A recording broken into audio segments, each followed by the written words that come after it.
Hello guys, LukeJ speaking.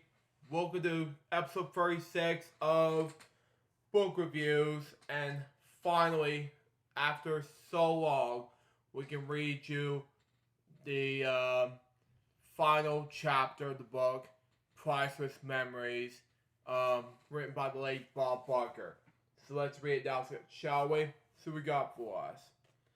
This is going to be it for now, and then we're going to do the final episode of Priceless Memories, recaps, thoughts, and tributes to the late Bob Barker in the next episode.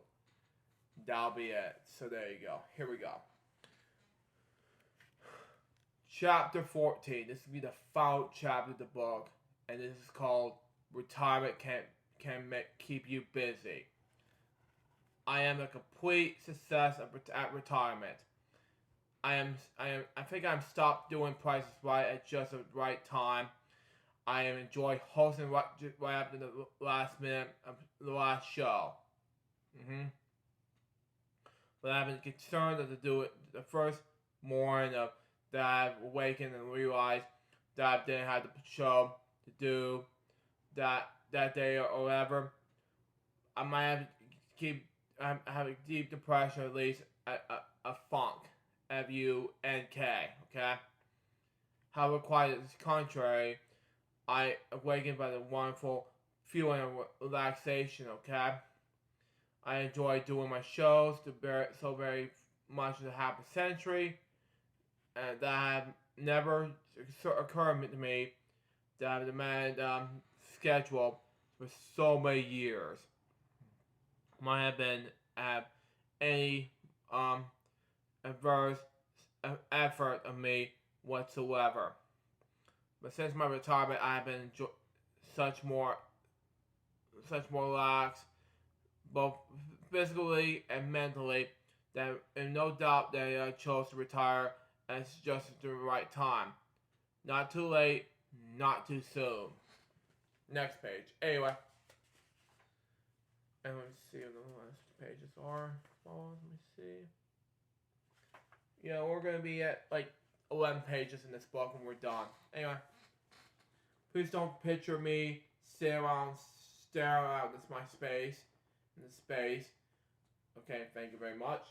Doing nothing, but I do plan on doing that, some of that. If I do get the time. Actually, I suppose I can stare at a new, completely different, and very exciting phase of my life. One that I hope will be productive and pleasing to others as well as to me. As I write, I have been retired from Price for more than a year.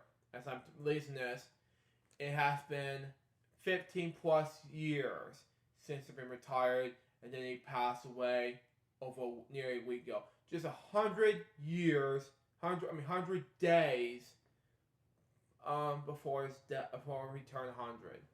There you go. One of the things that kept me busy is writing this book. I've been approached several times and over the years by agents who wanted me to write this book. But when I announced my retirement, I received a attractive offer for one of the top publishers. I accepted. But before I would sign the papers, the deal collapsed. But no fault of mine with the publisher. Norman Barkow, chairman of the board of the famous William Morris Agency, and I known each other since so Leon to solving all my problems. When I told Norman that my book deal was no more, Norman promptly said, "Bob, I'll get you a publisher who wanted to write this book." I said, "I'm not sure I want to really think about it." I said, about a week later, while I'm thinking about it, Norman called and said, "Bob, I have an excellent offer for you from an excellent publisher." Wow. I guess I'm going to write this book. I said, and I thoroughly enjoy writing this book. To me, it's a lot to talking to the audience. Of course, I'm writing about me, and I always like talking about myself. Darby Joe and I will have to what we call that chat time. Makes sense anyway. Let me free up some space before we actually begin this. No, I don't want to do that while we wait. At the end of the day, before dinner, we sat down and I poured a couple of glasses of wine. We would chat. One evening we sat down, I poured our wine, and Darby Joe said, "Barker, tonight let's talk about anything about you." I couldn't think of anything to say. Darby Joe was a very funny lady. Of my expense. One time she was being interviewed by a newspaper reporter who asked how you and Bob remained happily married for so long. Wow. Probably here in Hollywood, so many people go through one divorce after another. Wow. Darby Joe thought a moment and answered, "Our marriage was based on love. I love Barker, and Barker loves Barker." Darby Joe had poured our own wine that evening, and I talked about myself during our chat time. And as I recall during these remarks with Darby Joe, and I remained that I haven't written anything as yet. It's about the grand old home that we bought in 1969. When we moved back to Hollywood from San Fernando Valley, which, as I sat, as I write, the first home we built is Hollywood, as Adobe, as was located in the lot in which our house was now stands. Eventually, Harrison Gary Otis founded the Los Angeles Times. Okay, bought the Adobe. Okay, his name is Outpost. His name is Outpost, and it lives in it until he died. Okay, our house was built in 1929. Spanish conjugal revival style with the original tile. It's all the bathrooms, leading windows, stained glass windows, then carved parties walks, balcony, the length of the house, and the decorated house hand painted, something like that, covered ceilings and its entryway, something like that. Sorry about that. Anyway, Darby Joe loved his house. She decorated it herself and chose every place, the furniture for it. When she was temporarily ill, she said, "I hope this house didn't end up to be an apartment house someday." Then I delightedly tell you, it won't. At least not for a long time. Next page. Anyway. I submitted a history of this house like that. It features the Los Angeles Cultural Heritage Commission. It requests that it be declared as historic cultural monument. And the inspection by the commissioners, the house that Darby Joe loved so much and wanted protection in the name Historic Cultural Moments with number 673. This means no changes without the commission's approval. I mean, nothing is forever. This has been the best I can do, but as I mentioned earlier, my involvement with animal rights has become a more permanent part of my life. With each passing day, as proud as I may be, my 19 Emmys, my 50 years on television, I really feel that some of my most valuable things I may do in my life may be things I have yet to do. I will suspect will be in the area of animal rights. For instance, I have established endowment funds for the study of animal rights law, 8 of the finest law schools in the country. Harvard, Columbia, Georgetown, Duke, Northwestern UCLA, Stanford, and the University of Virginia. My thinking back was some background in animal law would be useful if some as lawyers, pre-graduates have been cases involving animals. Of course, having studied animal law would prove to be equally valuable if they become judges. Many of the, if not the majority of the members of the Congress have a legal backgrounds like that. If it was with legalization, that can make great strides like that. Protecting animals are part of federal, state, and local laws are quite great like that, and frequently they're not stringently enforced. Hopefully, graduates of these light laws schools like that will go into politics, which is news law, which I inspired by Jim Lair, who's gotten who to make films, TV shows over the years. Anyway, we'll be inspired to introduce legalization, hopeful to the long-suffering animals. Wow. Polities. Yeah, that's how you pronounce it. Anyway. Additionally, these endowment funds have not only been gratefully applauded by animal rights activists, but have been very potentially reviewed by the legal community. Since my retirement, have been established by a unique endowment fund at the alma mater, Durham University in Springfield, Missouri. For the study of animal rights. I'm glad to be able to give this money to Durham because when I was there, I didn't have 15 cents to spare.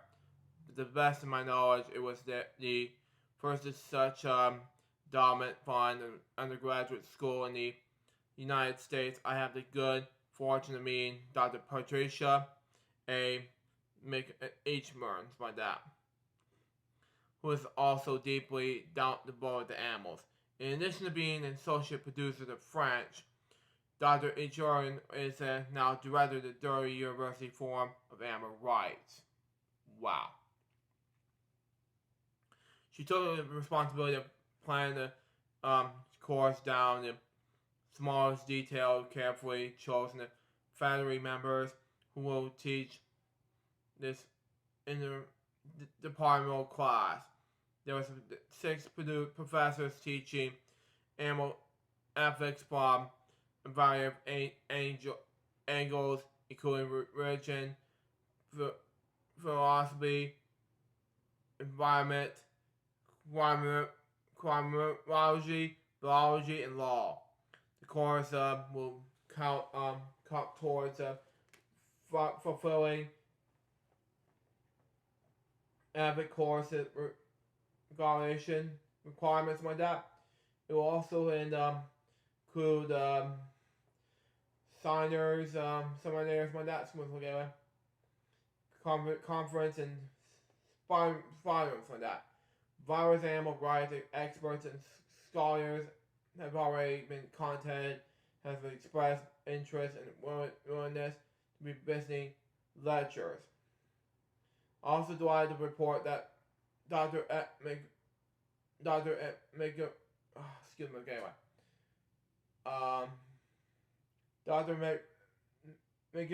HR receiving requires other universities and colleges that are interested in similar courses in areas like that. Anyway, do we already doing this already? Yeah. Next page. Anyway, we're almost done with this book, but anyway. Now that I'm retired, I'm devoting even more time to the DJT Foundation as well. When I was taking Price, I often spent more in work on the foundation business before I went to the studio, but now I have more time in the foundation. I've needed it because the scope of the foundation is growing by leaps and bonds of happy dogs, that is. We have organizations receiving grants in every state in the union, multiple organizations in most states. Individuals and organizations across the country tell us that we're making a possible positive difference in reducing the tragic problem of animal overpopulation, like that. And the beauty of it is that as a D&J Foundation, GJ&T Foundation, excuse me, anyway, will go the right into making a positive difference long after I am gone. Now he's gone 100 days before his death. 100 days before he got turned 11. Excuse me. 100. Excuse me, forget it. I misspoke my words. Anyway. Okay. Anyway. Animal-wise, an every description or gain more volume in the variable times my rate.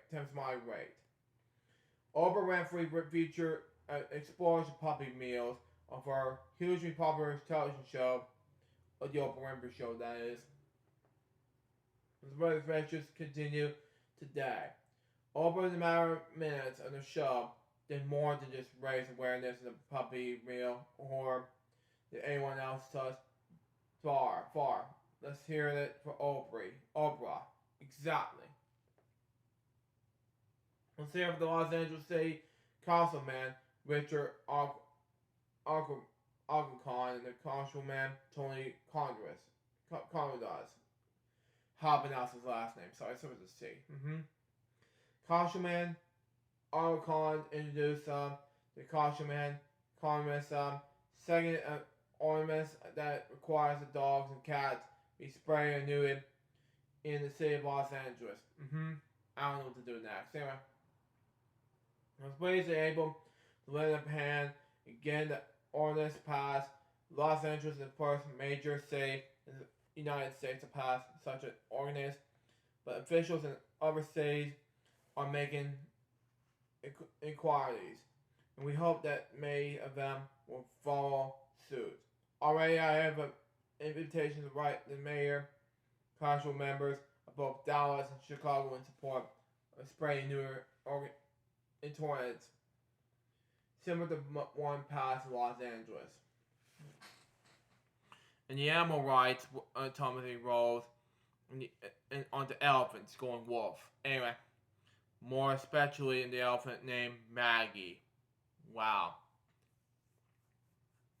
You may have heard of the name Maggie's plight received worldwide attention. When I was still doing Price, excuse me, I received a couple of letters from Anchorage, Alaska. Okay? Describing the conditions under which Maggie was living, because the inclement weather, Maggie had to be kept indoors 7 months of the year. Wow. And the elephant cannot be healthy. I felt war for this elephant that goes wolf, but it's terrible, you know? Let alone happy. Living indoors 7 months a year. I gave the letters that Nancy Byrne of the UARs, my dad, who did her own investigation and determined that Maggie did indeed need her help. For more than a year, Nancy worked with Diane Rayner and April Warwick, advised them their Free Maggie campaign. Pat Derby and Ed Stewart, directors of the Paws Animal Scurry near San Andreas, California, agreed to accept Maggie and offered as an expense guest. But I assured Pat that would be a pleasure to me to pick up Maggie's tab. In my opinion, the Paul's secretary provides the best life possible for the elephant. Sure, it is its own natural habitat. And after living all those years in Alaska under difficult conditions, Maggie deserved it the best. Moving the elephant from Alaska to California in no small core.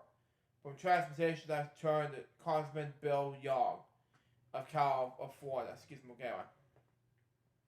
Bill's a dear friend of mine and a great friend to animals.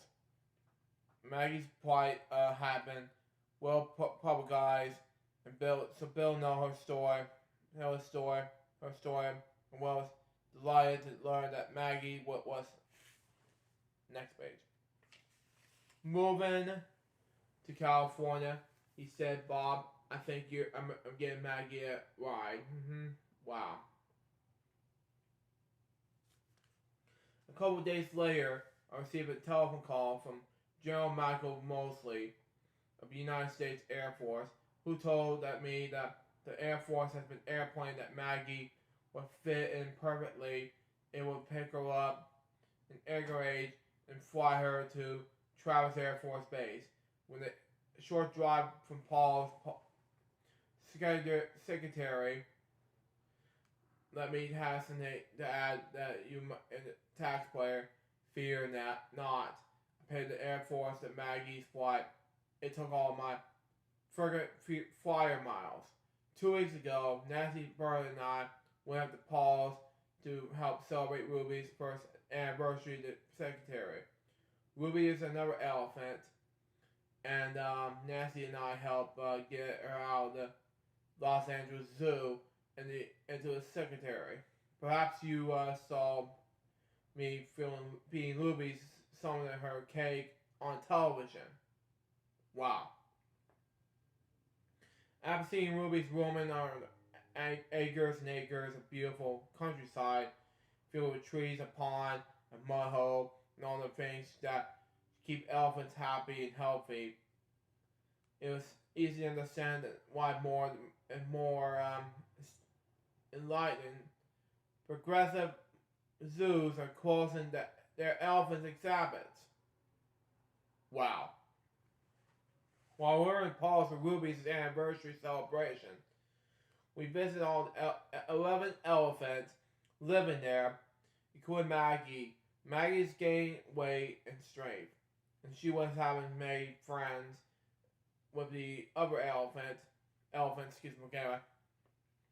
And words, Ed Stewart, some of that, point out that they knew she was enjoying her new home when she ripped out her first tree. Heavy elephants apparently love to rip up trees. She is, of course, deeply grateful to Congressman Bill Young and General Michael Mosley of the United States Air Force. As I come to the end of this book, I realize that there are several people who have played improvement roles in my life who deserve recognition. First is Joe Tremia, who is cutting back my hair when I was hosting Troop of Consequences in Burbank, and is still cutting it 42 years later. He had just begun a hairstylist when I first met him. He had later cut hair for many Hollywood's biggest stars, including Robert Redford, Matt Von Shee, Marlo Brando, Steve McQueen, Brad Pitt, and Robert Ranger, and of course, Charles Bronson. It's interesting enough, he was the stylist to give the $400 haircut for John Edwards. Joe did not charge Edwards $400 for a haircut. Wow. Joe had to go to Edwards' hotel to cut his hair. And the $400 included the haircuts that Joe could have done.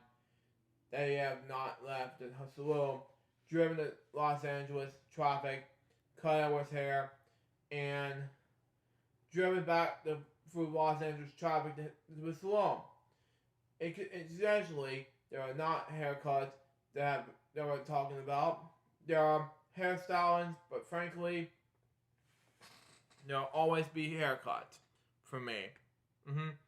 part of the whole professional that I enjoyed the most was a line of Washington Post that said, Joe Ratio have announced his life, and starts with a T. That I've cut from them all. From Brando to Barker. I like them being the same sentence with Brando. Even though I got the second billing. Makes sense anyway. Anyway, my business management combo is pretty impressive as well. When it comes to laundry, Guy Boys, who is a well-known and well-respected business manager, I've known several seatmates on a flight from New York City to Los Angeles in 1962. By the time the plane landed in California, I was so impressed with Guy that I retained him to handle my business affairs. Guy suggested that. This might be 2 last pages, I'm not sure, but yeah, 3 last pages. But anyway, buy some land in the Paris Valley, adjustment to the land that already purchased the 2 of his clients, okay? Jimmy Stewart and Tony Curtis. I bought the land, and over the years, and he has become the best single investment I have ever made. Okay? It might not be number 1 for Jimmy's and Tony's list, but I know that they did well as well. Okay? Unfortunately, Guys passed away in 1976, but Mary Papa have worked in Guy's office for years. Okay? But when she opened her own office, both Jimmy Stewart and I became her clients.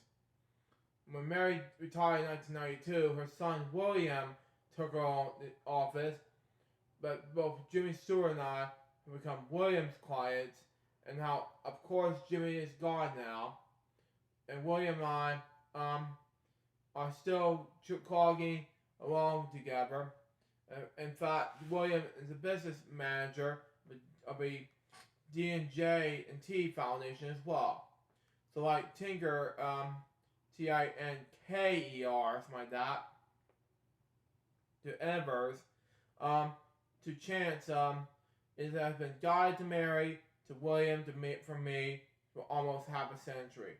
So Ravino, a prominent entertainment authority, and I have been still associated with 26 years, so has navigated many of a contract for me professionally.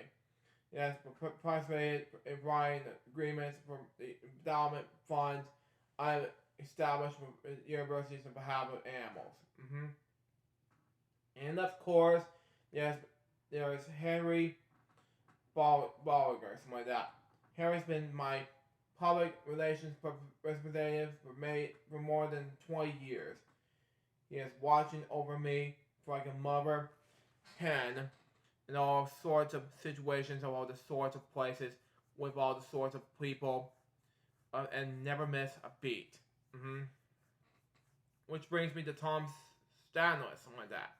A true artist of the next a needle, something like that. Excuse me, anyway. Frankly, I've been comrade of my clothes, and Tom has been my terrier for 4 years. Wow.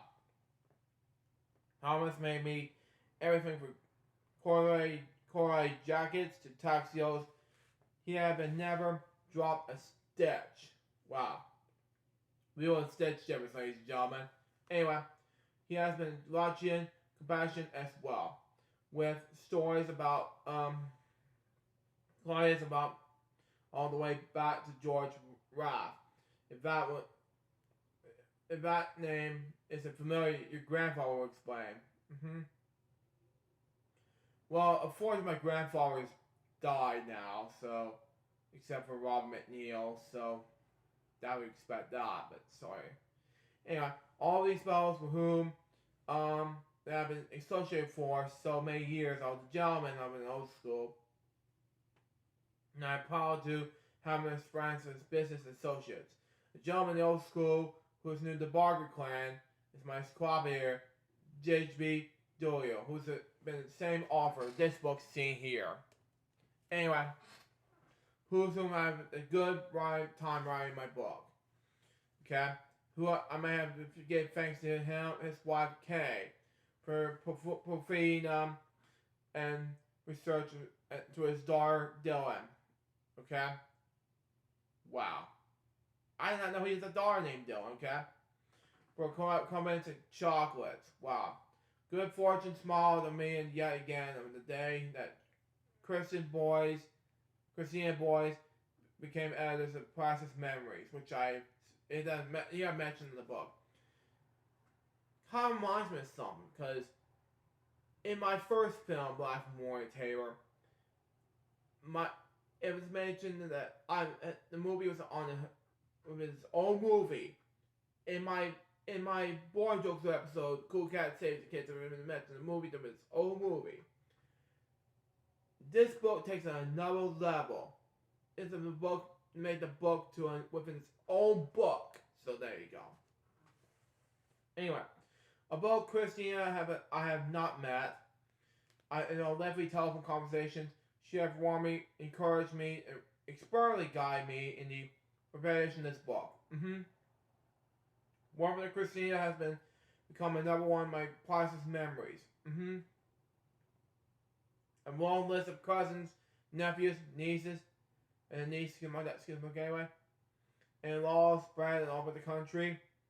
But the only family I really spend any time with these days is my brother Kent and his wife Beth.